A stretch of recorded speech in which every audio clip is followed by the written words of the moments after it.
A highlight of my career is just been tracking people down, and I found the most intriguing figures of the Harlem Renaissance to me, apart from Langston Hughes, were the women, in particular Gwendolyn Bennett, because she knew Langston Hughes, and her career just seemed very shrouded in mystery, that he had all this publicity and support for his career, and she did not. Artist and writer Gwendolyn Bennett was a rising star of the Harlem Renaissance in the 1920s. She studied fine arts at Columbia University, where she befriended Langston Hughes, and she became the first Black graduate of the Pratt Institute. At age 21, she was invited to read her poem To Usward at the Civic Club dinner, an event credited with setting the Harlem Renaissance in motion. At only 22, she was hired by Howard University to teach in their newly formed fine arts department. The next year, she won a sorority scholarship to study art in Paris, where she mingled with luminaries like Ernest Hemingway, Henri Matisse, Paul Robeson, and Gertrude Stein. Her art, poetry, and other writings appeared in the most important race magazines and poetry anthologies of the era. But after her stunning early successes, Gwendolyn Bennett faded from the public eye in the 1930s, her creative output hindered by marital problems, financial difficulties, and harassment from the FBI. She died in 1981 and might have been forgotten were it not for the pioneering scholarship of Sandra Y. Govan, Professor Emerita at University of North Carolina, Charlotte. Every anthology that Bennett had appeared in, they all had the same little snippet of information. Gwendolyn Bennett was born in 1902, and she editor for Opportunity magazine. She did the Ebony Flute column. So one of the first things I did was track down all the Ebony Flute. For me, the discovery of those magazine covers was just a major, major thing in my life, a major accomplishment. I guess somebody thought, oh, people aren't interested in the covers, they just want to find out what the magazine says. But then you look at the artwork and you see the name Gwendolyn B. Bennett and you say, that's Gwen. Mm-hmm. And you get just overexcited all over again. Mm-hmm. Looking at the magazine covers and finding out that she had illustrated 5 or 6 of the magazines for Opportunity, as well as writing the editorials. And that's a lot of work. The Harlem Renaissance was an era of Black intellectual and creative expression across the arts that flourished in the 1920s and 30s in Harlem and around the world. According to Sandra Govan, the sense of shared sensibilities and group inspiration was a dominant modus operandi among artists of the Harlem Renaissance. It was especially important to Gwendolyn Bennett, who thrived in artistic community, telling Govan that, quote, the idea that you had to write or paint never existed because your peers were your inspiration. Well, she loved being a part of the Harlem Renaissance. She loved the parties. She was generous and genteel and humorous. She was a very attractive woman, and everybody said so. And not in a day when attractive meant willowy thin, but a little chubby, smile, wavy hair. But she was just really beguiled, shall we say, by the Harlem Renaissance. Gwendolyn Bennett lived and studied in Paris from 1925 to 1926. She took art classes, toured museums and exhibitions, visited jazz clubs, and saw Josephine Baker perform her famous banana skirt dance at the Folies Bergère, which Bennett commemorated in a cover illustration for Opportunity magazine. I think she really, really, really enjoyed that year in Paris. Mm-hmm. It's just the way she said, the year in Paris. Mm-hmm. And she talked about being very lonely there at first, and then going into the Sylvia Beach bookstore where a lot of other artists and writers hung out. And I mean, most of those artists and writers were white. Mm-hmm. But she was there as well, mm-hmm. on the sort of outskirts of that group, but still a part of the group, or at least she felt a part of the group, because racism was still very, very prevalent even among the artists.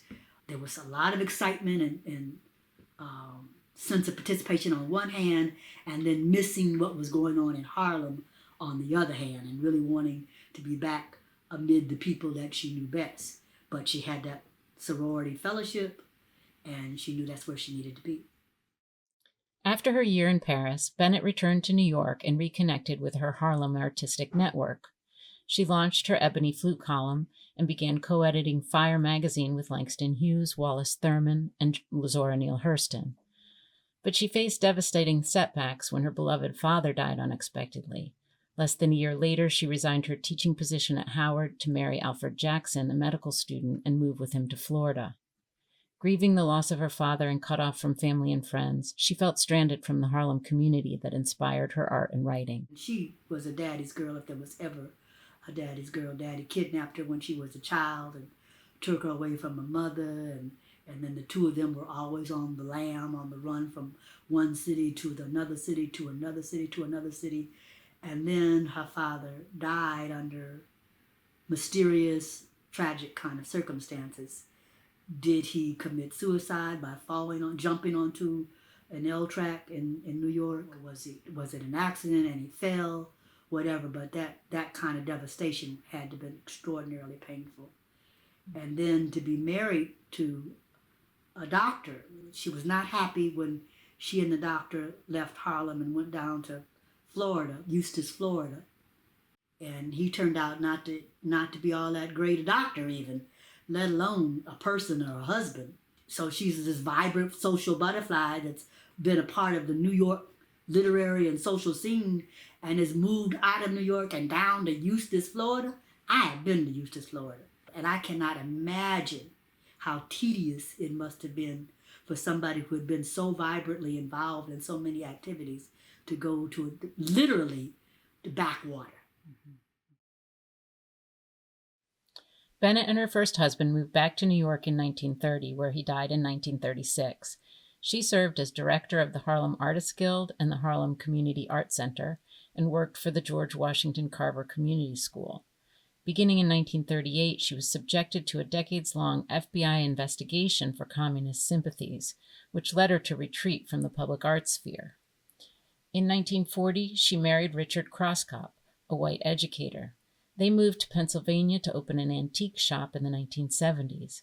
Croscop died in 1980. Bennett, devastated by the loss, died of heart failure a year later on May 31st, 1981. She was so intricately a part of everything that was going on in the 1920s and into the 1930s. I have letters from Elton Fax. Elton Fax had been a librarian. Ernest Cricklow was an artist. Jacob Lawrence. But all those artists that she influenced when she taught, I think she sold her own self short as an administrator and director of the Harlem Community Art School, Art Center. She had a real gift for that kind of administration and that kind of nurturing talents in other people. So even though she was no longer writing to publish as much, she continued to write, although a lot of it is uncollected work. The only thing that made her really uncomfortable was when we tried to move into the 30s, and what had become of her career then, and the sense that she had been targeted and sort of set her up for that FBI investigation. It was just a very painful period for her. Once she found Richard Croscop, they found each other and they married, and it was a very daring interracial marriage for that time period. Mm-hmm. They just closed the door on the Renaissance. And so that whole creative part of her life was more or less closed off. I think doing the research in the era in which I did it, which was the 70s primarily, was a lot of fun. I went to the actual places. So I went to Kutztown and I did the interviews in Kutztown in her home with she and her husband. I went to New York. I went to Florida where she had lived. I backtracked. I did a lot of on-the-ground field work. I felt almost like an anthropologist instead of a literary scholar. And looking for Gwendolyn, the search for Gwendolyn Bennett, I came across Margaret Burroughs, who had a DuSable Art Museum in Chicago. And I was complaining to Margaret that I couldn't find much material. And she said, well, have you looked and tried Kutztown, Pennsylvania? And I said, no, I didn't know she was there. She said, well, she and her husband, Richard Crosscup, retired there. She gave me a number, and I called them when I was still a grad student at Emory.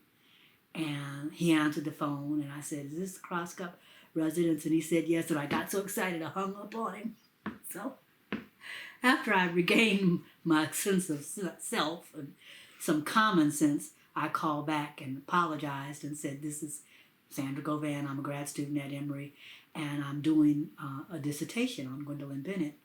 And I understand that you're her husband, and she, could I come and visit? And I think at first he said, let me talk to her about it. And I said, sure, fine. And he called me back maybe 10, 15 minutes later and said, you can come. I got the plane ticket. I went up there. In those days, you had handheld tape recorders, nothing fancy, just handheld tape recorders. And I flew into Kutztown, and Richard picked me up. I don't remember all the details at this point, but it was a big old house and what looked like the country to me. There was this woman who was so sweet, and she wasn't that much taller than me, if she was taller than me at all. I'm only 5 foot. And she was so genteel and so, welcoming, I guess is the best word for it.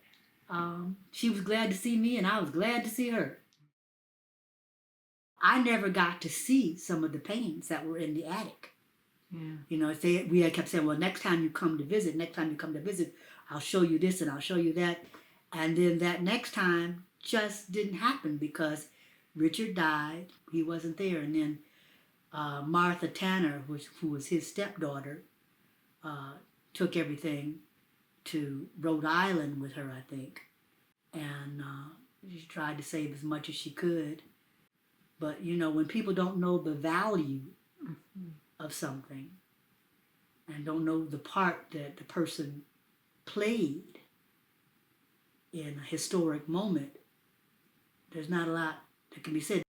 I think a lot more people would have to know her and to recognize her contributions and what she did and how she did it and what she endured to be able to do the kinds of things that she did. Well, I'm very pleased that you all are remembering Gwen in this most concrete of ways that will give her broader exposure to people who may not necessarily read every biographical entry in the Dictionary of Literary Biography or whatever, and or come across her in different scholarly journals, but they will have broader access, and somebody else may discover and find very quizzical. Well, who is this woman, and why does her name is always mentioned in this anthology and that anthology and the other? Who is she, and what did she do, and what became of her, and why?